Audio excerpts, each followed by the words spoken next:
Americans are digging themselves into a deep financial hole approaching $1 trillion in credit card debt. The nation's record high credit card debt now stands at nearly $988 billion. You ever just get tired of being where you are, Adrian? No, I kind of like it here. I mean, the weights are new. I mean, in life, man. You feel like you work so hard, but no matter the effort, it's never enough.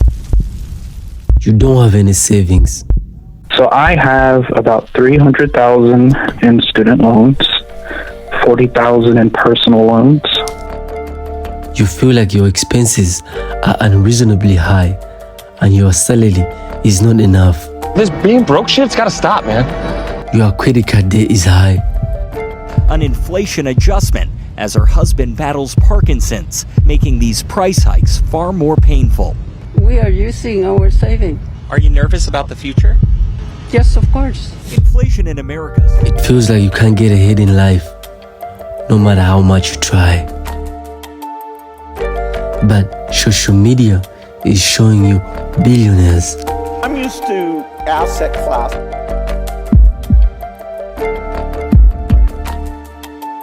Who have more than they can spend. You ask yourself, how did they do it? Or what's stopping you from doing the same? Your mind is telling you they come from rich backgrounds, so they are born into wealth. Or probably because they have a better degree, so they make more than you. Or maybe because they're a bit older than you. You keep telling yourself ridiculous lies to make yourself feel better. Like, money don't make you happy. True. But it can buy you freedom. And with freedom, you can create your own happiness. You are seeing yourself as a victim and blaming outside forces for your situation. You are losing hope. You feel like giving up on those dreams you always had. Dreams of owning a big house with a nice fancy kitchen, even when you know you can't cook.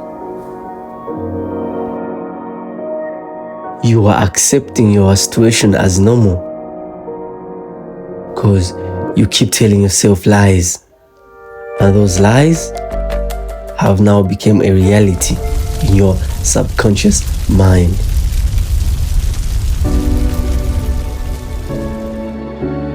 But what if I told you there is still hope? And those dreams you used to have are still achievable. And the only person stopping you from achieving them is yourself and your mindset. Since we cannot change the circumstances, but we can change ourselves. We can change what we do. And then he gave me another secret to success when he said, what you have at the moment, Mr. Rohn, you've attracted by the person you've become. What you have at the moment, you've attracted by the person you've become. Few little simple principles here. Once you understand these, it starts to explain so much. Now, sometimes it's a little tough to take, blaming yourself instead of the marketplace. And until you fix your mindset, it doesn't matter if you make 6 figures a year. You will always feel like you can't get ahead with money. And you will always be one paycheck away from disaster. Because money without good management is money soon gone.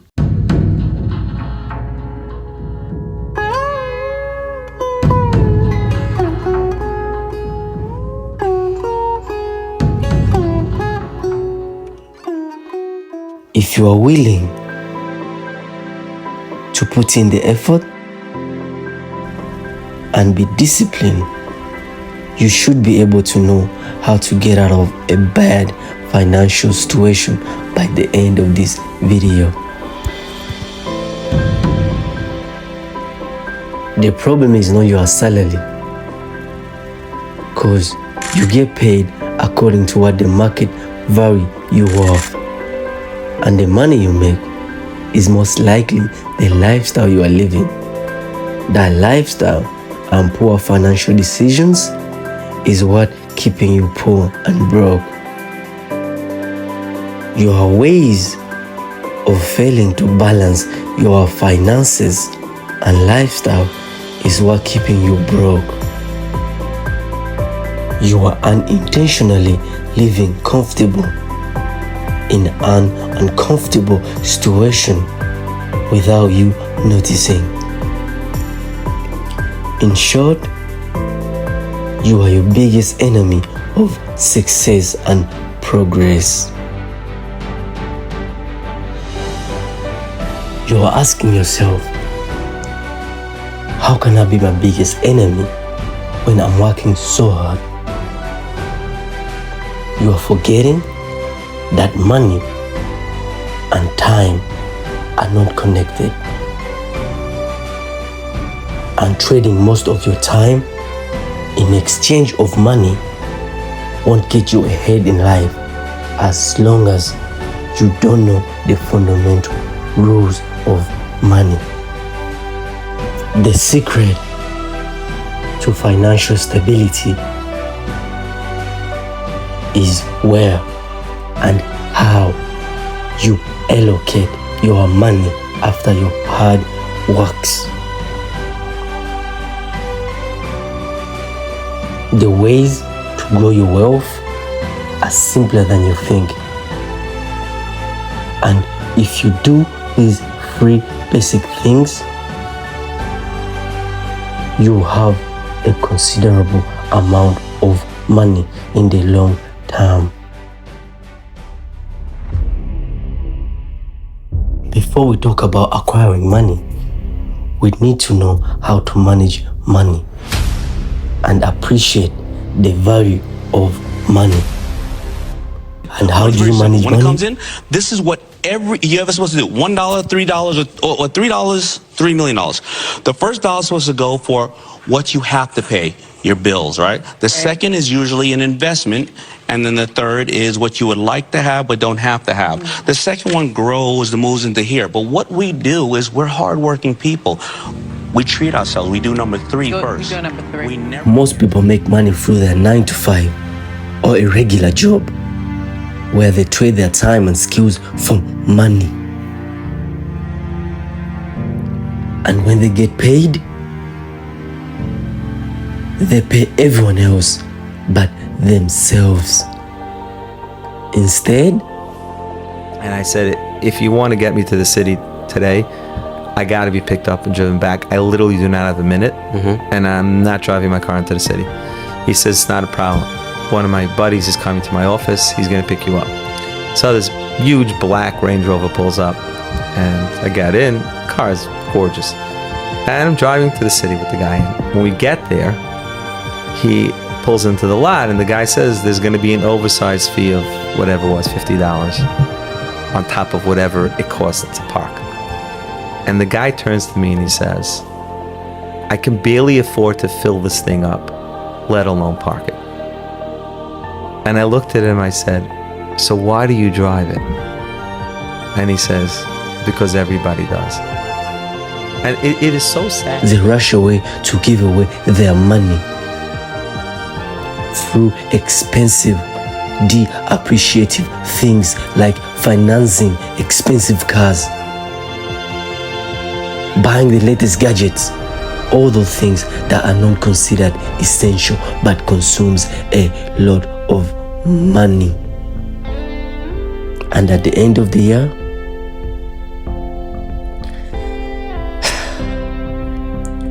you worked so hard and still have nothing to show for it, because you are paying everyone else but yourself. How are you supposed to acquire wealth when you can't even pay yourself? No matter how small the amount you make, you should always pay yourself first. Make yourself remember a part of all you earn is yours to keep.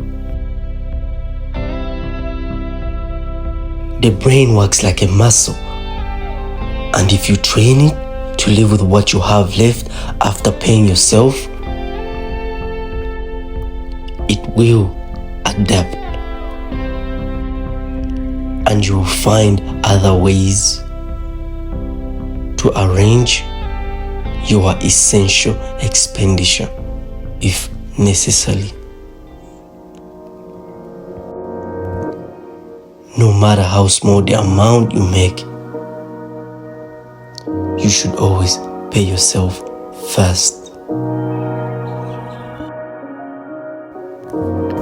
Don't forget what we call our necessary expenses will always grow to equal our income unless we protest to the contrary.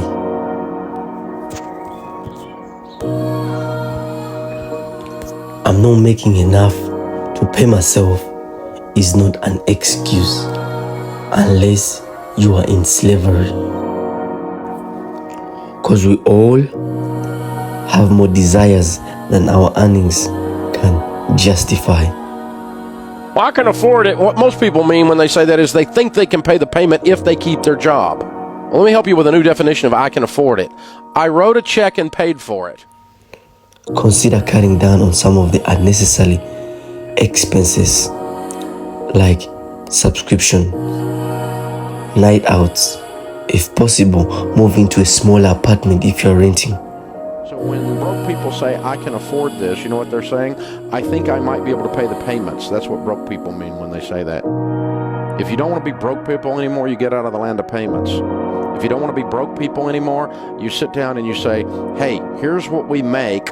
Here's the size of our mess. What are we going to do to increase our income and decrease our outgo to be able to address the mess faster? And the most important of them all, make sure you are paid what you are worth. Don't settle for less. You don't owe this corporation any form of royalty.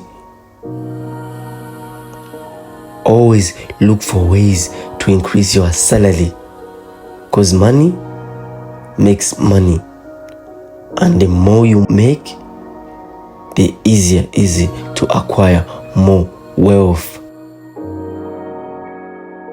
Saving money is easy if you are confident in your ability, and harder if you are insecure.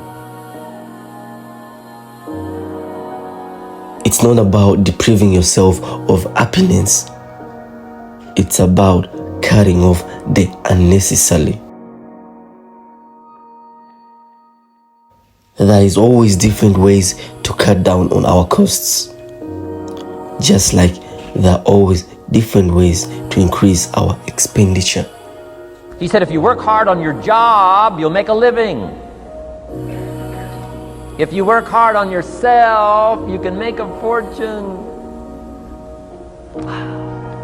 If you would have known me at age 25, you would have said, Jim Rohn's a hard worker. If you'd have known me, you'd have said that.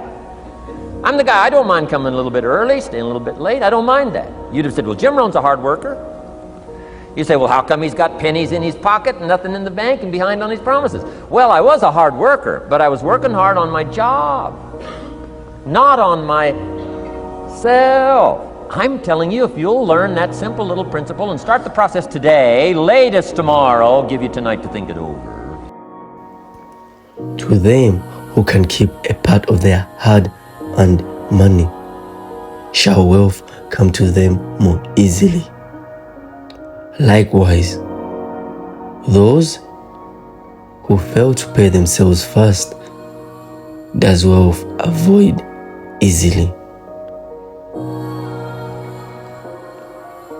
Which of these options intrigues you the most?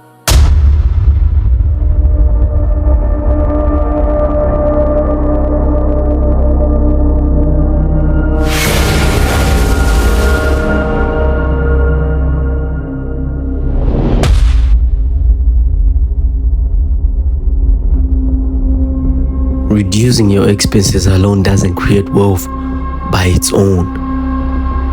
You are supposed to live below your means while expanding your means. And how do you do that?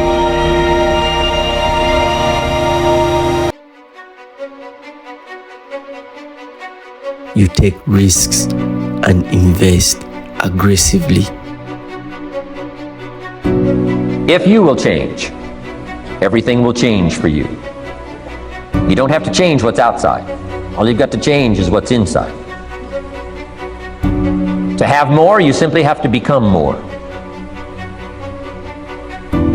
And then he said, don't wish it was easier, wish you were better. Don't wish for less problems, wish for more skills. Start working on yourself, making these personal changes. And he said it'll all change for you. So let's talk a little bit about personal development. And in helping kids understand personal development, I always start with money.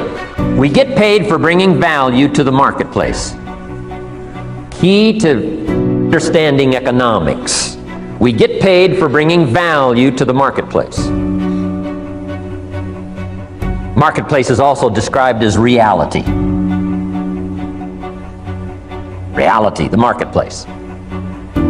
Now, it takes time. It takes time to bring value to the marketplace, but we don't get paid for time. It's very important for kids to understand, as well as adults. We don't get paid for time. Mistakenly, the man says, well, I'm making about $20 for an hour. Not true. Not true. If that was true, you could just stay home, have them send your money. No, it's not true. You don't get paid for the hour. You get paid for the value you put in. Money flows from ideas, and ideas are limitless. You can earn a lot of money if you can provide value to the market by creating solutions to problems. And in this service society, there are a lot of problems, and all you need is to find a solution or an idea to solve a certain problem. The more problems you can solve, the more money you can make.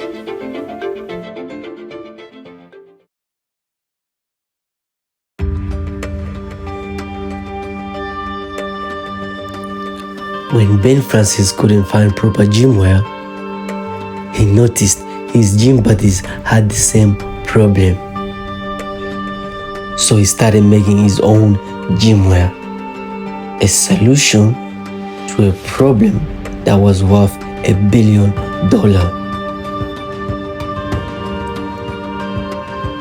The road to wealth is about solving problems for others. Successful businesses satisfies the need of the consumers. The amount you make afterwards reflects the amount of value you have provided for others.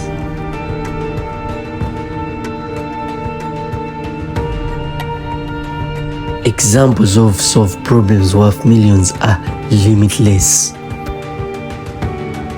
Another form of creating wealth is real estate.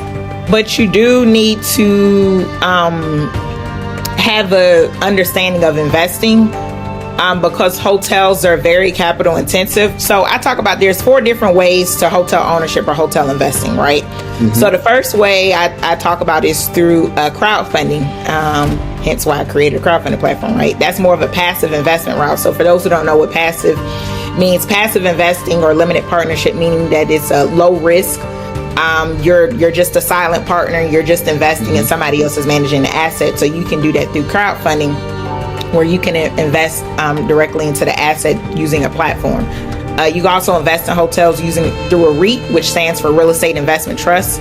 That's probably the least expensive way to get in. You can get in like at $20. But again, now if you invest at $20, I want to put this disclosure out. You're not going to be a millionaire tomorrow. Because, you know, some people, especially on social media, all you need is $5, and then they don't tell you that you're not going to be a millionaire tomorrow. So I'm saying, you know, the lower the amount you invest, the lower your dividends will be. But it's a way to get you started, right? At least it's a way to get you started. And so you can understand it and you can grow from there. You can also invest passively through private investing, which is how I raised my capital through with my current hotels that I have now, where people invested directly in the asset and they invested directly with me. So those returns are typically a lot higher because you're investing in the direct asset as opposed to a REIT. You're investing in a portfolio. It's like you're investing in a stock, right?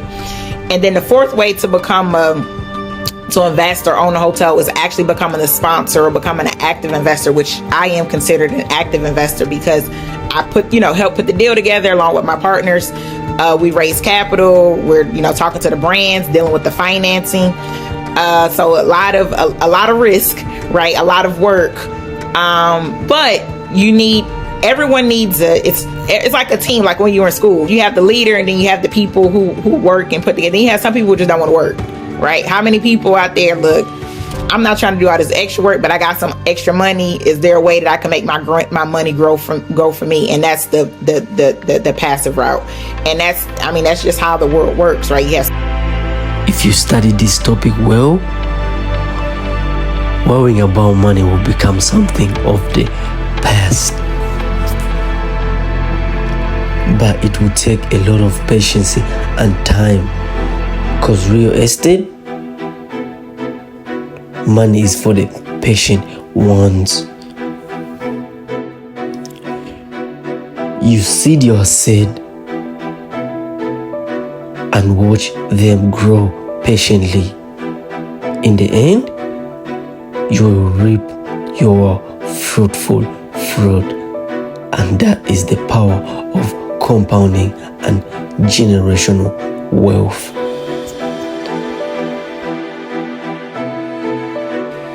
Is the stock market gambling just a form of professional gambling? The answer is, it depends on how you go about investing. There are people who definitely use the stock market as a gambling mechanism, but that's not what it was intended for, and that's certainly not the way that you can maximize its potential. The stock market itself is a representation of all of the publicly traded companies in the world that produce real goods and real services. So it in of itself is definitely not a casino. You're buying real, tangible shares in real companies that produce goods and services. You can invest in index funds like the S&P 500. Should someone be doing his due diligence before selecting stocks, or should he be relying on someone for that decision? How much due diligence should he do? So indexing is a great way to access the market. It's the way that you can buy something and literally forget about it, because you're investing in capitalism for the long term. And the market will always represent, in the right proportion, the most successful companies. And let me explain what that means. If you look at the construction of the S&P 500 today, and you break it down by sectors, or you look at the top 10 stocks that represent the greatest weighting in the S&P 500, let me back up and explain what that means as well, okay? There are all kinds of indexes out there. The S&P is the most widely quoted index. It's one of the most efficient indexes that exist, or indices that exist. It's a market cap weighted index, which means that as a company grows in its value, it will become a greater and greater part of the index. Okay? So what's going to happen is the most successful companies will enter the index when they hit the 500. So the 500 companies in the S&P are the largest 500 companies in the United States. Apple, for example, started off its life as a small cap company. It was not in the S&P. It moved its way up into the mid cap realm, and then it made its way into the S&P. Then it moved its way up and up and up and up into the S&P, until it became one of the largest, the top 5 holdings in the S&P. Now think about it. If you bought the S&P 30 years ago, you didn't have any Apple in your portfolio.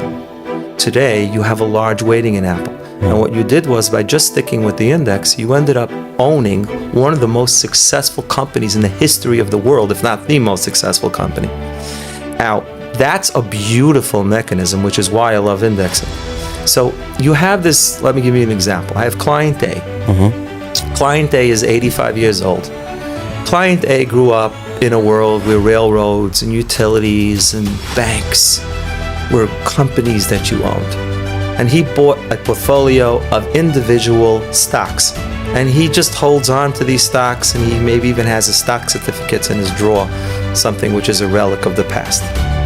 Now, this guy has missed out on the greatest innovation revolution in history because he doesn't own a single share of a technology company. 87-year-old B client investor bought the S&P. And at the time, he looked at the S&P and said, oh, look at those big railroads and all those banks. I like this index. And instead of buying the companies, he bought the index and he just put it in his drawer. And now, 30, 40 years later, without him doing anything, his entire portfolio has changed and is evolved into what is today the revolution of technology without him doing anything.